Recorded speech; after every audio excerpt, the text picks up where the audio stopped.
Hey everybody, it's Casual Boots coming at you with another video, and today we're going to feature the Tier 7 American medium tank, the T23E3, which you may or may not have ever heard of before. This is a tank that you can only get through Clan Wars campaigns from back in, like, I don't know, ancient history, or a campaign just recently. Wargaming allowed players to get this one as well.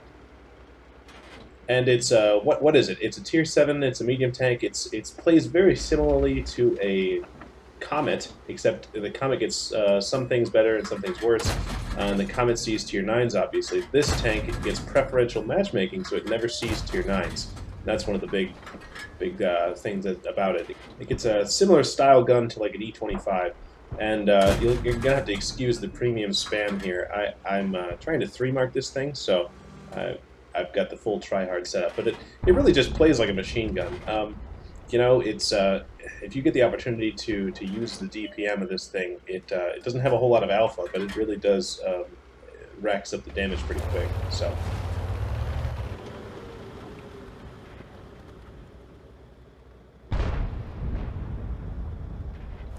And so far, we're just going to be patient in the game.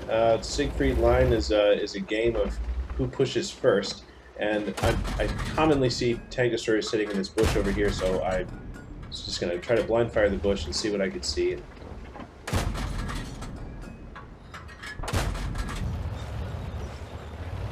at this point, you know, I decide that when you're trying to 3-mark a tank or trying to just do well in general, you need to go where the hit points are. And I figure out at this point that faffing about in the field, trying to take pot shots at a wheelie boy is just not the way to get damage in this game. So I head over to the middle of the town just because if I'm going to do something and impact this battle, it's going to be where the enemies are. So I land a good shot on the AMD there, but leaving him on 1 hit point.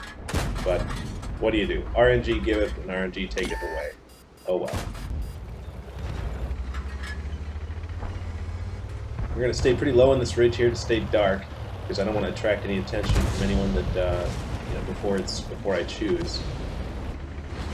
And this Firefly appears to be totally fixated on what he's on taking up KB1S. And so now we just get to eat him.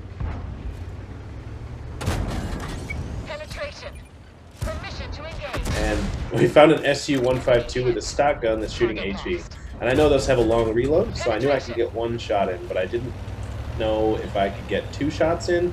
I did not want to take another shot to the face, and I was going to just totally bail here. And I realized that the Cromwell was waiting, and the artillery was paying attention too, so I thought maybe we could play some games with this guy. And I wait, and I can see that he's not paying attention to me, take a shot, and then get one in for free.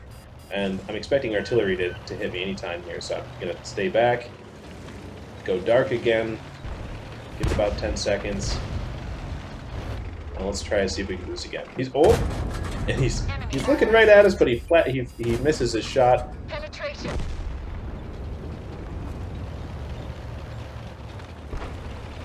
I was about to push forward, but I saw that the Jackson had already pushed forward into our team.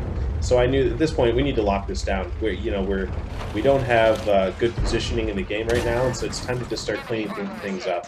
So the Jackson was pushed in too far by himself, and so that was an easy cleanup. And I was debating at this point, do I run away? Do I cycle through the city? Do I go through the town? And I figured, all right, so this T29 is a pretty easy pick because he's also by himself.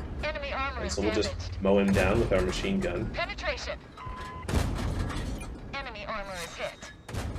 And at this point, I'm thinking, do I run away? Because I don't want to get flanked. I don't want to do what the other enemies have done, where I don't want to run into the middle of a bunch of enemy tanks. But I decided that KV2 has just shot, so we're going to do this. This KV2 is going to get it. Target acquired. Enemy armor is hit. Enemy hit. Enemy armor is damaged. And now, Challenger. This is going to be a bad time for you, buddy. Locked in here with Enemy you. armor is hit. You're locked in here with me. Enemy armor is damaged. Penetration. And you're starting to see, Target lost. you know, the downside of this tank is that the alpha is really, really low. The Comet has better alpha. The Comet does 140 average damage, and the T23E3 does 115 average damage, which the T23E3 also gets worse DPM. So there are definitely drawbacks, right? And the penetration is obviously is worse. The Comet standard penetration and the Comet gets the same standard penetration, but the T23E3 gets worse premium penetration than the Comet's premium penetration. So that's part of the reason I've got so much of it loaded, because it gets 190 premium pen, and if you're coming up against like defenders, 190 is just not getting it done. It's going to be a tough. That's going to be a tough game. So I load a lot of that just because I'm trying to perform with this thing. And you know, at this point, I actually make a mistake, a pretty serious mistake. We're having a pretty good game so far, but I don't notice the Panther M10 in the field. He's headed straight for us, and he's got all of his hit points.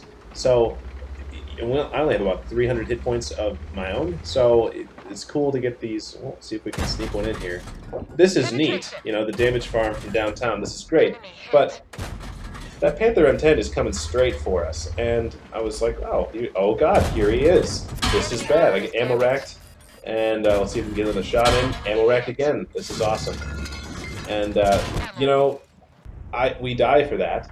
And I totally deserved that. I ran out and was nowhere where anybody could help me. And the Panther M10 was spotted a long time ago, so I should have seen that and known that that was what was coming. So probably what I should have done is actually run back to like J0 or something like that, so that I could catch the push. If the Panther M10 was coming over that ridge, then I would have flanking shots on him and been able to farm from distance a little bit.